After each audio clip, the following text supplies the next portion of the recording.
Okay, guys, welcome to the new video of PYQ series. Let's discuss the question number 31. Okay, what it says, a sphere encloses an electric dipole. Okay, मान लीजिए कोई dipole है मेरे पास, कोई spare है. Okay, इसके अंदर मैंने कोई डाइपोल रख दिया minus Q plus Q charge. ठीक है. सो मुझे पता है फ्लक्स क्या होगा, टोटल फ्लक्स बताओ. ओके, हमें फ्लक्स की डेफिनेशन क्या पता है, flux net equals to close integration of E dot D A. And by Gauss law what is the definition, another definition of flux will be the Q enclosed divide by epsilon nought, है ना. सो Q enclosed क्या होगा इस case में, minus Q plus का Q divide by epsilon naught. तो minus Q plus Q क्या हो जाएगा मेरे पास, जीरो. सो नेट फ्लक्स क्या हो जाएगा, जीरो. सो आपको ये याद रख लेना, ये क्वेश्चन काफी बार पूछा जाता है कि अगर मैंने इलेक्ट्रिक डाइपोल किसी स्फीयर के अंदर रखा तो उस स्फीयर के लिए इलेक्ट्रिक फ्लक्स क्या होगा, तो वो हमेशा जीरो होता है इलेक्ट्रिक डाइपोल के लिए. Okay, thank you guys. Okay, let's start the question number 32. What it says, two parallel infinite line charges with linear charge density plus lambda and minus lambda. Okay, draw कर देता हूँ मैं. एक linear charge density यहाँ है, एक linear charge density यहाँ है. ओके, इस पर चार्ज कितना है, प्लस लैम्डा, एंड इस पर चार्ज कितना है, माइनस लैम्डा. ठीक है. और इन दोनों का सेपरेशन डिस्टेंस दिया है मुझे 2r. अब बोलते what is the electric field in the Midway between them. Midway मतलब कि r डिस्टेंस दूर, इसके कारण इलेक्ट्रिक फील्ड क्या होगी, इस पर प्लस का चार्ज है पूरी, इस पर माइनस का चार्ज है. तो प्लस वाले के कारण इलेक्ट्रिक फील्ड किधर होगी, इस साइड होगी, एंड माइनस वाले के कारण कितनी होगी, इस साइड होगी, है ना. इतना पार्ट तो सबको क्लियर है. प्लस वाले के कारण रिपल्सिव यहाँ पर क्यू नेट रखूँगा तो इधर जाएगा, माइनस पे रखूँगा तो किधर रहेगा, वो भी इस साइड होगा. इतना पार्ट क्लियर है. ओके, एंड अब इसमें एक और पॉइंट क्या है कि what is the electric field जो है इनफाइनाइट लाइन चार्ज के कारण कितनी होती है इलेक्ट्रिक फील्ड, टू के लैम्डा बाय आर होती है मेरे पास. आर जो भी डिस्टेंस होता है मेरे पास, के की वैल्यू एप्सिलॉन नॉट में कुछ आंसर तो पुट कर देंगे, 1/4 pi epsilon naught lambda times R. So 2 से ये कटा तो क्या बन जाएगा मेरे पास, lambda by 2 pi epsilon naught R. Okay, and अब आर कितना है मेरा, कैपिटल आर. सो हो जाएगा lambda by 2 pi epsilon naught R. And एक के दोनों तो इलेक्ट्रिक फील्ड सेम ही है ना, ई प्लस, क्योंकि डिस्टेंस सेम है, लैम्डा सेम है, तो ये दोनों की मैग्नीट्यूड भी सेम होगा. सो नेट इलेक्ट्रिक फील्ड कितनी हो जाएगी मिडवे पे, ई नेट एट मिड पर 2 ही हो जाएगी, means 2 times lambda 2 pi epsilon naught R हो जाएगी. So that is our answer. Which option will be the correct, let's check. Option number मेरे पास आ जाएगा A, B option. So that is our answer. Okay, thank you guys. Okay guys, let's start the question number 33. What it says, a hollow metal sphere. Okay, एक hollow है, metal spare है. Metal है मतलब कि conductor, charge जितना भी देंगे हम सारा कहाँ रहेगा, सरफेस पे रहेगा. ये चीज़ आपको याद रखनी है. ठीक है. सो इसका रेडियस और आर गिवन है मुझे. ठीक है, यूनिफॉर्मली चार्ज मतलब सारा चार्ज सरफेस में मान लेता हूँ. ओके, नाउ आगे वाला electric field due to the sphere at a distance R. ठीक है, हमें कमेंट करनी है आर पर, मतलब कि आर जब लेस देन आर होगा तो क्या होगा, और आर आर पर क्या होगा, और आर ग्रेटर देन आर पे क्या होगा. इन तीनों पर हम कमेंट करेंगे, तीन केसेस के लिए. ओके, अब हमें पता है कि इलेक्ट्रिक फील्ड अगर मैं अंदर वाले पे ड्रॉ करूँ, गॉसियन सरफेस ड्रॉ करूँ, तो अंदर तो कोई चार्ज ही नहीं है, तो अंदर कोई चार्ज नहीं है, Q inside will be zero, that means E inside will be zero, है ना.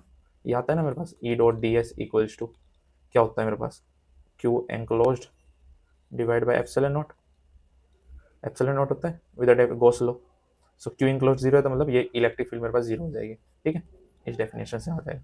सो मेरे पास आर लेस देन आर पे क्या है, जीरो. और सरफेस पे क्या होगी मेरे पास electric field, E at surface K Q by R square simply, है ना. एंड अब हम देखते हैं थर्ड वाला केस, जब आर बड़ा होगा मेरे पास कैपिटल आर से. मान लीजिए मेरे पास स्पेयर है, यहाँ पर चार्ज है इसके सरफेस पे, और ये आर यहाँ पर है. So outer point of view से मुझे कैसा दिखेगा, आउटर पॉइंट ऑफ व्यू से मेरे को ये सारा चार्ज सेंटर पे दिखेगा, क्यों, यूनिफॉर्मली डिस्ट्रीब्यूटेड है.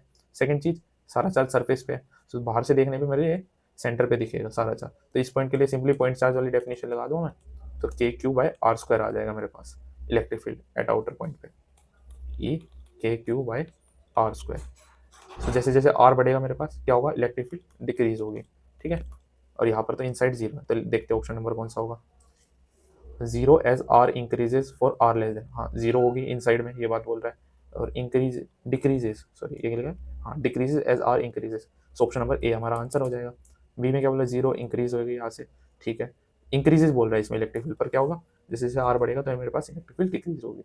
और ये दोनों ऑप्शन तो है. ओके, सो मेरा ऑप्शन नंबर ए हो जाएगा. Thank you guys. Okay friends, let's discuss the question number 34. What it says, the electric field at a certain region is acting outward. Okay, which is given as E equals to AR, where R is a variable. Okay, varies, ठीक है। अब क्या बोला है मेरे पास, a charge contain in sphere of a radius a is centered at a origin. Okay, so हमें field बताना है, चार्ज बताना है कितना होगा, ठीक है।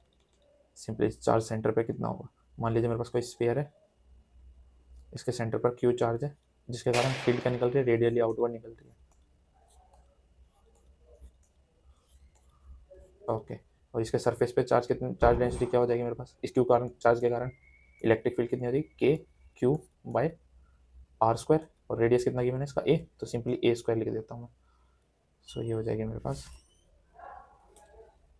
ए स्क्वायर, ठीक है। ये हो जाएगा मेरे पास इलेक्ट्रिक फील्ड। ओके, और हमें गिवन क्या है, a equals to a R. So E at surface पे क्या हो जाएगा मेरे पास, सरफेस पे आर इक्वल्स टू ए हो जाएगा मेरे पास। सो इलेक्ट्रिक फील्ड ए हो जाएगी गिवन। सो दोनों तो बराबर है, दोनों को कंपेयर करा देता हूँ मैं, सेकंड और थर्ड, इसको अच्छे से लिख लेता हूँ, K Q by A square. Let's compare first and second.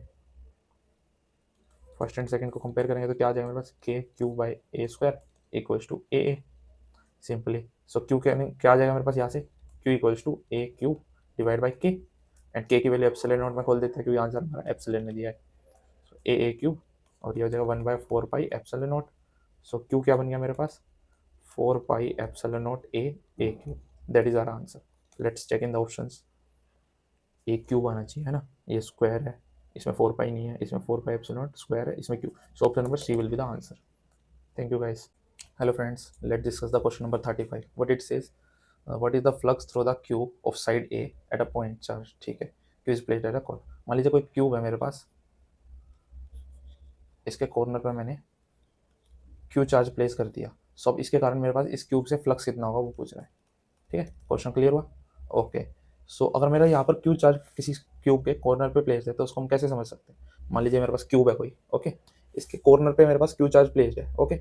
अब मुझे कुछ ऐसा लगना है कि इसके जो क्यू चार्ज है वो इसके सेंटर पे आ जाए। सो मैंने क्या करा, इसके यहाँ पर भी एक क्यूब ड्रॉ करा, यहाँ पर नीचे एक क्यूब ड्रॉ करा, और इसके, सो अभी फर्स्ट वाले फेज के इस साइड आ चुके हैं, इसके आगे एक क्यूब ड्रॉ कर दिया, एंड यहाँ पर भी सिमिलरली मैंने 8 क्यूब्स ड्रॉ कर दिया। लेट्स सी दैट, एक क्यूब मैंने यहाँ पर ड्रॉ करा, एंड आप समझ सकते हो ये वाली चीज़ ऐसे हुई है, ठीक है। एक क्यूब यहाँ ड्रॉ कर दिया, ऐसी सिमिलरली मैंने एक क्यूब नीचे ड्रॉ कर दिया इसके साथ, ठीक है। इसको ऐसे समझ सकते हो आप, ऐसे एक क्यूब यहाँ ड्रॉ हुआ है मेरे पास। तो ये फर्स्ट वाले फेस के तो सेंटर पे आ गया, बट अब एक बाहर ड्रॉ करना पड़ेगा मुझे क्यूब्स, ताकि ये सेंटर पे आ जाए। तो मैंने कैसे 8 क्यूब्स ड्रॉ करे ताकि मेरे पास क्यू चार्ज जो है वो सेंटर पे लाई कर जाए। ओके, मैंने ऐसा क्यों किया। अब क्या होगा मेरे पास, मैं अगर फ्लक्स लिखूँ तो इसका कैसे लिख सकता हूँ, फ्लक्स क्या होता है मेरे पास, Q enclosed by epsilon naught. So 8 cubes के लिए मेरे पास फ्लक्स क्या हो जाएगा, क्यू इंक्लोज्ड कितना है, Q divide by epsilon not. हम ऐसा तभी लिख सकते हैं जब वो क्यू चार्ज क्या हो, उसके सिमेट्रिक हो, ठीक है, इसीलिए मैंने ऐसा किया। सो मेरे पास 8 क्यूब्स के लिए मेरे पास क्या आ गया flux, Q by epsilon naught. तो एक क्यूब के लिए क्या होगा मेरे पास, simply Q by 8 epsilon naught. Okay, that is our answer. अब इसको ट्राई करना विजुअलाइज करने के बाद, और उसके बाद भी नहीं होता तो इसकी कोई और एक्सप्लेनेशन देंगे। So that is our option number B, that is answer. Thank you guys. और आपको किसी भी क्वेश्चन में अगेन डाउट है तो आप कमेंट बॉक्स में मेंशन कर सकते हो। ओके।